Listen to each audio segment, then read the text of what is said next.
बाकीचे कलम लावून त्याच्यावर गुन्हा दाखल केला होता। त्याचा राग मनात ठेवून तो त्या गावावरून कर्नाटकवरून 2 दिवसापूर्वी या ठिकाणी आला आणि तिला गाठून तिची हत्या केली। हत्या करून पूर्ण तुकडे अंगाचे तिचे केले।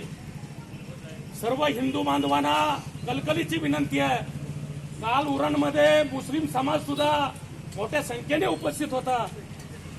काल सकाळपासून SMS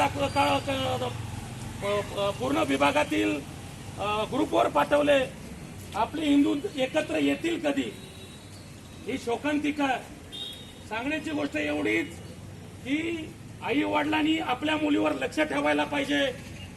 नागोठण्यामध्ये पण असे प्रकार चालू आहेत। आम्ही सुद्धा त्याला आला घालण्याचा प्रयत्न करतो हिंदू जनजागृतीच्या वतीनं। आई वडील असतील, भाऊ असेल, बहीण असेल, काका असेल, मामा असेल, यांनी आपली मुलगी काय करतोय, खरोखर कॉलेजला शाळेमध्ये जाताना अभ्यास करतोय का, तिचं चलन काय, तिचं वागणं काय, याकडे आपल्या आई वडिलांनी लक्ष ठेवायला पाहिजे।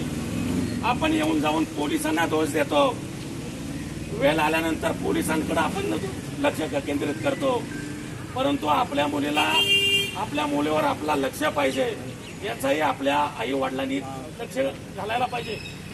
या ठिकाणी जी दुर्दैवी घटना घडली त्याच्यामध्ये संगमनेर सुद्धा वाचलेलं नाही। त्या ठिकाणी सुद्धा अशा पद्धतीचा अत्याचार झालेला आहे, बलात्कार करून तिला ठार मारण्यात आलेली आहे। हा संपूर्ण महाराष्ट्रातच नव्हे, संपूर्ण देशामध्ये कीड लागलेली आहे। या हरामखोरांना टेचून मारले पाहिजे, याच्यासाठी आपण एकत्रित यायला पाहिजे। काल जी उरणला रॅली झाली, ती रॅली बहुसंख्येची रॅली होती।